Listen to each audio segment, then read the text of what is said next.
Bonjour tout le monde. Aujourd'hui, je vais vous parler de l'encadrement de l'intelligence artificielle dans notre société. À vrai dire, cette technologie est en constante expansion et les bénéfices financiers, donc les profits que plusieurs personnes en profitent, peuvent dépasser toutes les attentes qu'on peut imaginer. Et je vais aujourd'hui vous parler comment les gouvernements, notre société, comment on essaie de limiter ça, comment on essaie de gérer ça, parce que c'est quasiment impossible de limiter ça, parce que ça a été un succès direct lorsque la première intelligence artificielle, comme ChatGPT, a été inventée. Ça a été un succès rapide. Donc, il y a certains désavantages à l'IA. Par exemple, il y a la cybersécurité, il y a la désinformation, il y a les droits d'auteur. L'intelligence artificielle va toujours utiliser, comment ça fonctionne, des choses qui existent déjà. Ils vont faire un peu un mélange de tout ça. Et aussi, certaines personnes mal intentionnées vont utiliser l'intelligence artificielle pour essayer, par exemple, de frauder quelqu'un en demandant, par exemple, à ChatGPT de lui écrire un texte qui a l'air réel pour, par exemple, attraper quelqu'un afin de lui voler de l'argent. Et aussi de la désinformation ou des erreurs que, fréquentes. Donc, l'intelligence artificielle peut souvent dire des choses fausses. Donc, comment aux États-Unis ont fait pour encadrer ça? En fait, c'est un premier pas que le président des États-Unis, Joe Biden, a fait récemment, donc vendredi passé. En fait, ce qu'il a fait, c'est qu'il a rencontré les dirigeants de plusieurs géants américains spécialisés dans l'intelligence artificielle.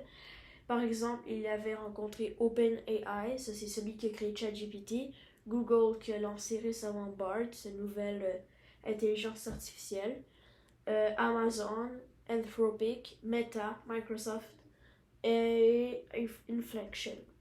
Donc, il va essayer, avec cette rencontre-là, de convaincre les 7 dirigeants de ces 7 compagnies-là, à établir des consignes un peu. Donc, ils ont. Qu'est-ce qu'ils se sont à peu près entendus, ou ce que Joe Biden a proposé, entre autres, c'est de tester leur programme afin qu'il soit plus sûr et plus transparent. Donc, ils vont les tester à l'interne et à l'externe. Ils vont investir dans la cybersécurité, comme ça, la technologie de l'intelligence artificielle va être plus sécuritaire et aussi plus avancée en termes de sécurité. Et partager les outils et les failles aux experts, donc un peu pour rendre la technologie encore plus fiable et plus fonctionnelle. Euh, et en fait, le fait que il y a un des points sur lesquels Joe Biden et les 7 compagnies ne s'entendent le moins, c'est les utilisateurs doivent être au courant si le contenu vient d'une intelligence artificielle. Parce que parfois, euh, ben, mettons une image prise qui peuvent te ressortir. Parfois, ça peut être des images réelles. Donc, entre autres, c'est pour les droits d'auteur et aussi euh, pour pas se faire prendre avec la fraude et tout ça. Donc, mettons, quand tu vas chercher sur ChatGPT ou sur Internet, il faut que les gens sachent que ce soit une intelligence artificielle qui l'a fait. Donc, ils sont pas pour ça.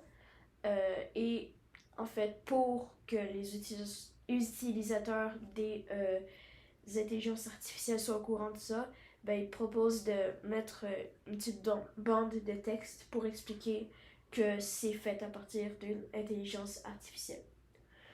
Plusieurs craignent que l'utilisation de faux enregistrements sonores ou des images durant la campagne électorale aux États-Unis, ça va un peu changer le déroulement de la campagne électorale.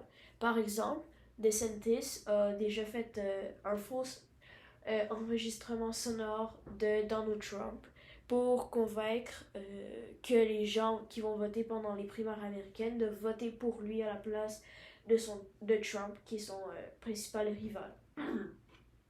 Donc, plusieurs tentent d'utiliser l'intelligence artificielle pour faire accroire certaines choses. Par exemple, on a pu, il y a quelques mois, constater des fausses chansons avec des chanteurs qui n'ont pas fait de collaboration. Donc, tout ça peut se faire à l'aide de l'intelligence artificielle. De plus en plus que de nouveaux logiciels, avant c'était juste du texte, maintenant c'est rendu des images, ensuite des enregistrements, des vidéos. C'est fou tout ce qu'on peut faire. Donc, c'est un défi de passer des lois aussi au Sénat américain à propos de l'intelligence artificielle parce que, justement, les républicains, certaines personnes sont pour l'intelligence artificielle et certaines sont contre. C'est aussi difficile de trouver un balancement entre les deux, comme une bonne décision, parce que l'intelligence artificielle, ça apporte beaucoup d'argent. Beaucoup, beaucoup. C'est, comme je l'avais dit, c'est une technologie qui est très prospère actuellement et que son expansion est plus rapide que n'importe quelle technologie actuellement. Donc, mais en même temps, il faut contrôler la sécurité. Donc, c'est vraiment des choix difficiles à faire. Euh, donc, c'est ça. Il essaye au gouvernement américain d'établir un réseau d'experts qui travailleraient pour le gouvernement afin d'avoir plus de pouvoir sur le secteur de IA pour intelligence artificielle, et aussi pour être plus spécialisé dans ce domaine.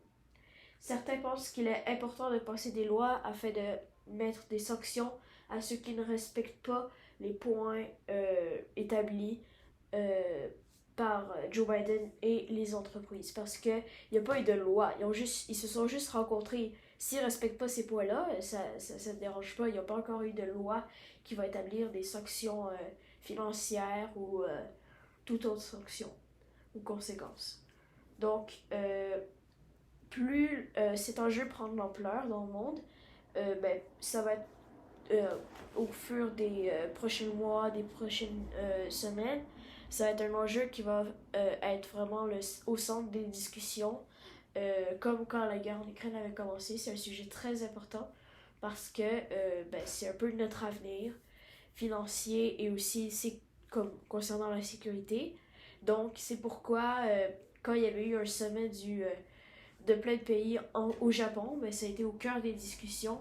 Et au prochain sommet international du G7, si je ne me trompe pas, ça va être en Grande-Bretagne où ils vont principalement discuter de cet enjeu. Ils sont actuellement en train de construire un cadre international afin de prendre les bonnes décisions sur cet enjeu important.